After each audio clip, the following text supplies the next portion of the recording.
Juan Manuel Acevedo, la estética de lo grotesco. ¿Por qué llegar a lo grotesco y qué significa lo grotesco en las expresiones del arte, en las diferentes manifestaciones pictóricas, pero sobre todo en este ámbito que es la literatura? Bueno, hay como un recorrido en el libro que está centrado en el concepto de lo grotesco, que inicia en la Edad Media y en el Renacimiento, y que tiene en sus inicios un acercamiento a lo cómico, a lo burlesco. Y posteriormente en el romanticismo, sobre todo el romanticismo alemán, toma un carácter más hacia lo siniestro, y en la contemporaneidad se podría asociar también a lo monstruoso. Entonces va un poco como variando el concepto, y pues sirve mucho porque siempre hemos tenido estéticas de lo bello, estéticas de lo estable, de lo armónico. Y lo que interesa en el libro es hacer un poco como un recorrido más... Algo histórico. De esas, genealógico más que histórico, como de esos otro tipo de representaciones, ¿cierto? Como todas estas representaciones en el arte que son informes, raras, un poco anómalas. Ahí está Goya, por supuesto, está la vanguardia, está el expresionismo, está Picasso. Hay momentos en los que se nota, pues obviamente se siente aquí en este ensayo,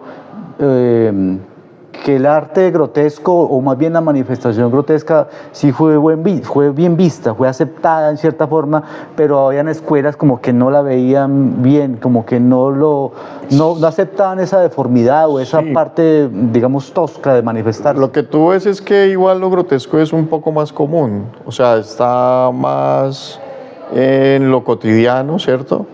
Pero claro, hay una estética de la belleza que está regida un poco por todo la crítica del juicio kantiana, sobre todo, que no permite como que se elabore un juicio estético diferente hacia algo que no sea lo bello.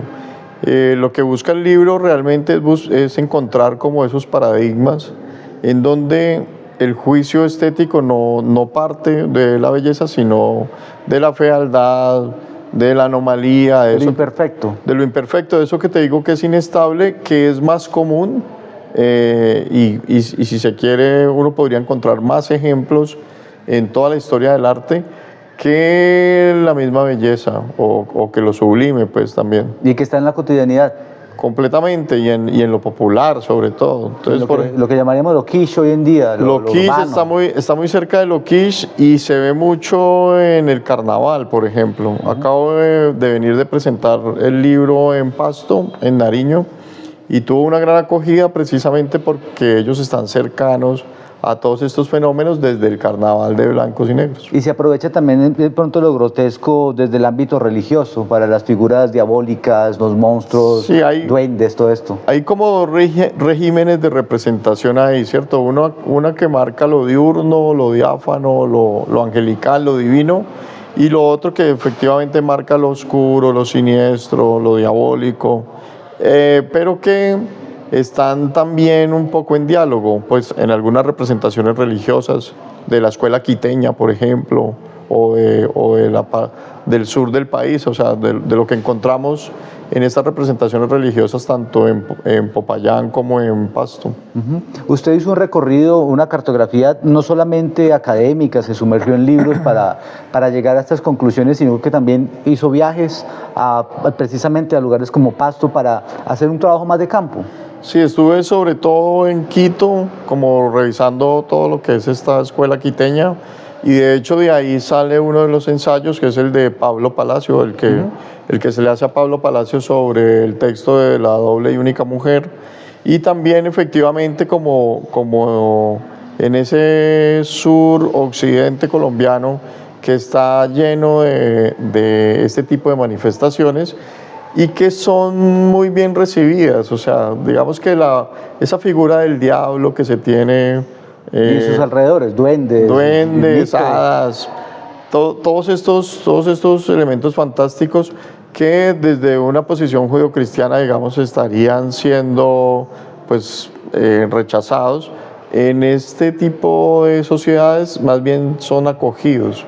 Pensemos también en el Carnaval del Diablo, pues de Río Sí, Sucio. claro. O en el mismo carnaval de Barranquilla. Por supuesto, es el carnaval, lo que va a decir Bakhtin, es el carnaval el que permite la desaparición de las clases sociales por medio de la máscara, y cuando uno ve las máscaras, todas esas máscaras son grotescas. ¿Por qué se busca digamos, en el arte pictórico como tal, que es el que, digamos, se ve, o en la fotografía también, que todo sea perfecto, que todo sea tan sublime, tan grandilocuente, pero raya lo grotesco? E incluso también hay algunos autores que usted citaba ahorita, para el caso de Goya, que hay muchos más, que sí tienen como esa fijación por lo imperfecto, por lo que Sí. es carroña para algunos. Bueno, eso tiene también como un relato, una narrativa. Digamos que el realismo y el naturalismo importaron sobre todo hasta principios del siglo XX, pero con la aparición de la cámara fotográfica, o sea, de la fotografía, más que de la cámara,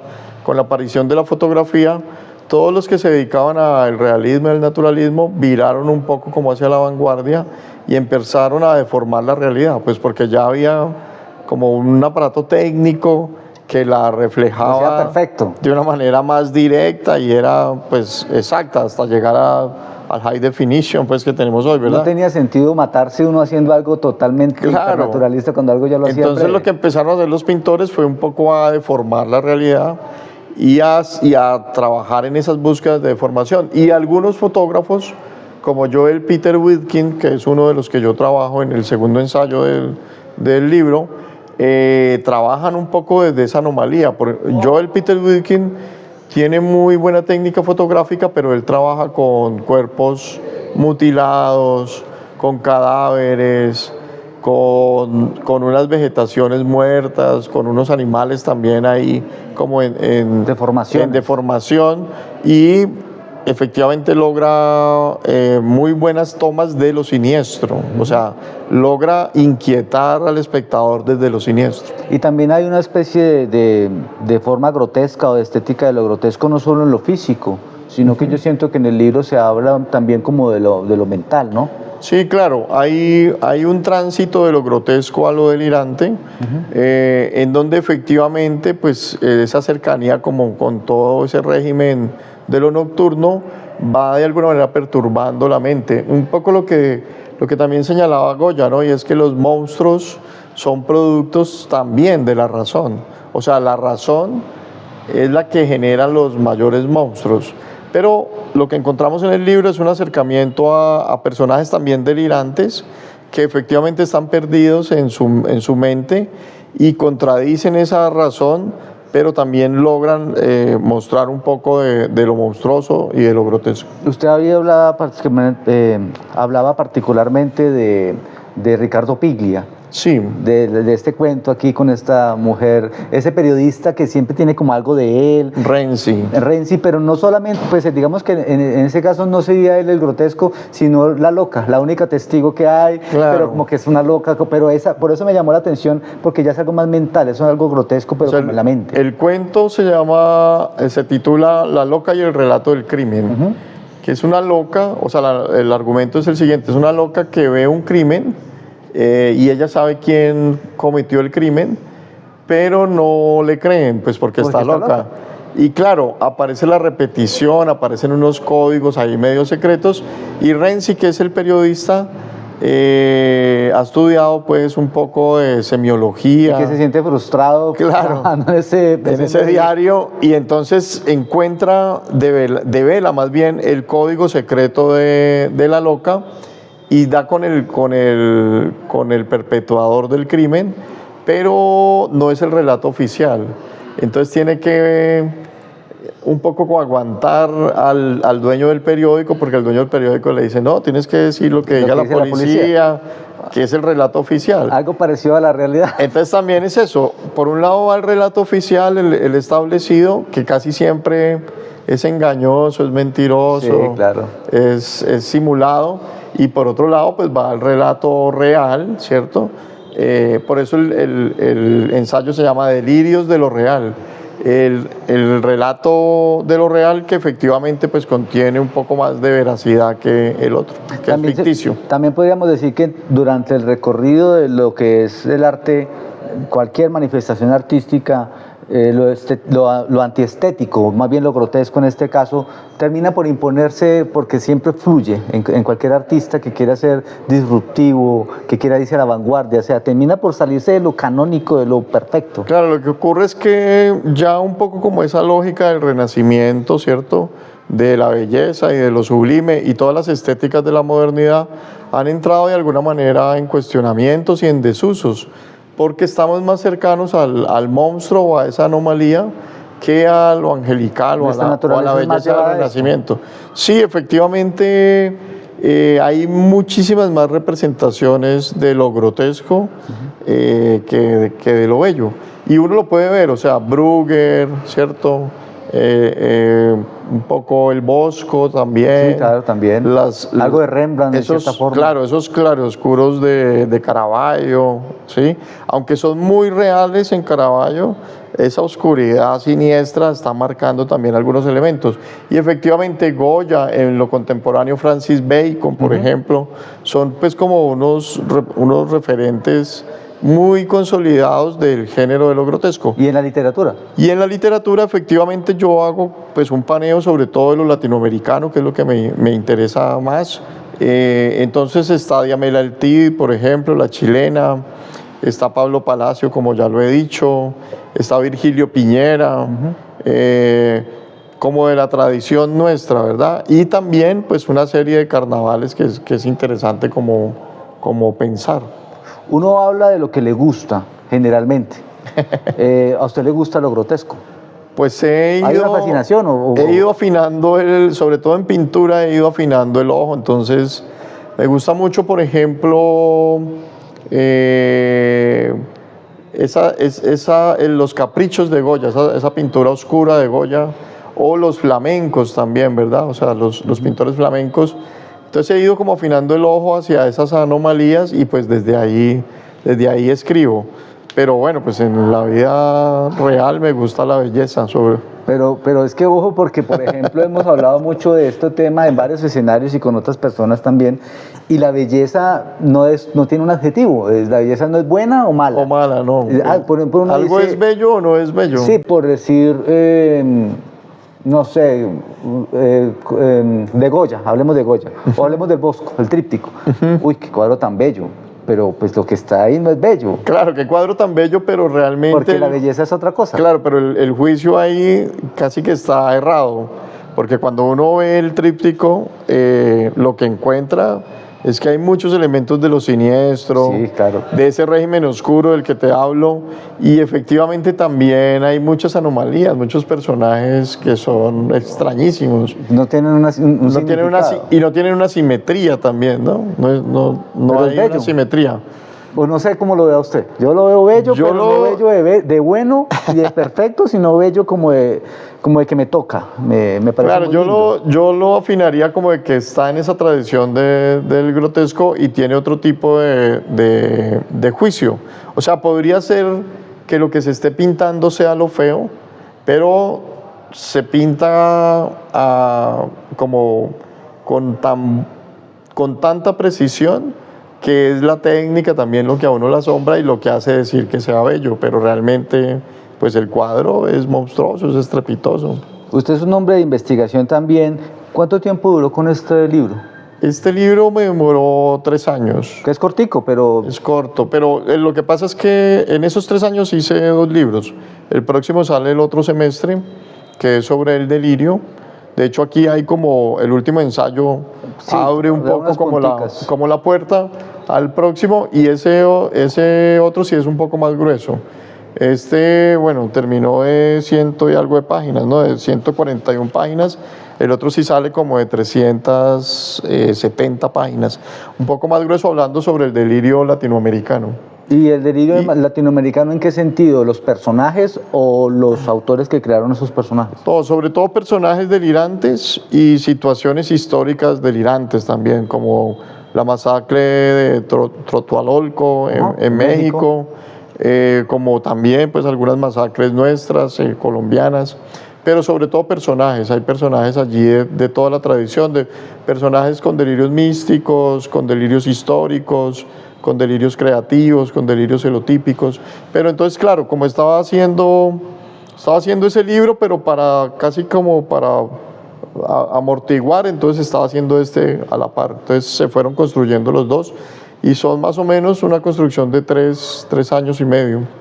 En el arte contemporáneo, en lo que se consume hoy en día, porque usted aquí va mucho a lo clásico, ¿no? Casi que desde los orígenes, desde las grutas, todo esto, que de hecho pues, la palabra grotesco tiene su origen allí. Viene de la gruta, sí, del grutesco. ¿Qué encuentra usted hoy, hablando ya un poco, no sé qué tan cinematográfico sea usted o qué tanto le gustan las películas dentro de lo grotesco y lo literario, los personajes de ahora, los escritores nuestros, o no siendo nuestros precisamente Pues, colombianos, pero sí los de hoy? Pues en el cine, y creo que es un ensayo que hemos hablado también con algunos amigos que está como por hacerse, ¿cierto? Como un ensayo sobre lo grotesco, pero desde el cine. Entonces, por ejemplo, David Lynch, Cronenberg, están ahí, pues como en esa línea, y creo que ahora como todo este movimiento de la sustancia, sí, que lleva un poco como el cine gore a otro escalón más allá, creo que pues sería interesante como perfilar un ensayo ya como de los cineastas. Y efectivamente, bueno, en la tradición de la literatura colombiana pues encontramos también pues mucho de lo del conflicto que es narrado termina siendo grotesco, ¿verdad? El conflicto armado colombiano. Claro, o de las violencias pues que se generan en el país por los diferentes frentes terminan teniendo como unos cuadros de representación. O sea, el mismo informe de la Comisión de la Verdad tiene unos pasajes pues, escalofriantes, ¿cierto? Pero efectivamente, bueno, ahí encontramos autores que están como muy bien posicionados. Por ejemplo, Juan Cárdenas es uno de ellos. Sí, claro. ¿En Pasto? Sí, claro, en Pasto. Pienso, por ejemplo, en algunos que han trabajado también el asunto del carnaval, ¿cierto? Evelio José Rosero tiene algunos elementos, como que da unos visos. Y de la novela urbana colombiana, pues ahí sí hay mucha tela por cortar, ¿verdad? Está, por ejemplo, Franco con algunas cosas, Vallejo, efectivamente. Sí, claro. Pues Mendoza, que no podemos dejar de nombrarlo. Un contemporáneo que mete muchas cosas grotescas en sus obras. Efectivamente. Y ya de la tradición latinoamericana empiezan a aparecer una serie de autoras que, sobre todo con temas que incomodan, con temas que trabajan el grotesco y que incomodan. Una de ellas es Ariana Harwicz, que tiene una serie de libros como con temas incómodos. Matate Amor, que trabaja el asunto de la negación de la maternidad, por ejemplo. La débil mental, sobre un personaje cognitivamente trastornado. Y uno en particular que se titula Degenerado, que trabaja el tema de la pederastia, que es un tema pues complejo, ¿verdad? Sí, claro. Que la sociedad todavía no asume tan de frente, pero ella escribe una novela sobre un pederasta y efectivamente muestra como esa cosmovisión del degenerado. ¿Dónde se puede encontrar este libro? Este libro está en la librería Pensamiento Escrito y está en la librería Libélula. Y también se puede comprar en la editorial, o sea, si se quiere digital, se puede comprar en la editorial. ¿En cuál editorial? La editorial Fabila, que es Fabila Editores, que son los que aceptaron el libro. Pues eso tiene una historia también. Ellos venían publicando algunos autores de los que yo he trabajado. Entonces sacaron un libro sobre Roberto Ar, sacaron un libro sobre Pablo Palacio, sacaron un libro sobre Diamela Altí, y cuando yo vi como que iban sacando como una especie de canon propio que yo tengo. Terrenales. Claro, yo dije, bueno, pues les voy a presentar el libro porque por ahí de pronto les interesa un ensayo que habla de esos autores. Y les envié el libro y bueno, sorprendentemente contestaron porque casi nunca los editores contestan. No, y casi nunca se publica ensayo. Claro, y de una dijeron, sí, nos interesa, son nuestros autores y bueno, fluyó un poco el asunto con el editor. ¿Y lo ha venido presentando aparte de Popayán de otras partes? Estoy invitado a la feria del libro de Montevideo a presentar este y el otro libro en octubre. ¿Para cuándo sería el de Los Delirantes? Ese ya está en impresión, se está imprimiendo. Creo que sale iniciando junio, o sea, estaría en junio, a mediados de junio más o menos, pero pues la promoción se le haría el siguiente semestre. ¿Ha pensado también en escribir narrativa? Porque veo que usted es muy del ensayo, la investigación, pero ¿lo tienta la narrativa o no? Por ahí no hay Sí, nada. claro, la novela sobre todo me parece... ¿Pero ha hecho algún intento, algún borrador por ahí Hay guardado? hay borradores, pero todavía son muy grotescos. Juan, muchas gracias. Bueno, Robinson, no, muy buena la conversación y bueno, está el libro ahí para quienes quieran leerlo. Vale, La estética de lo grotesco de Juan Manuel Acevedo.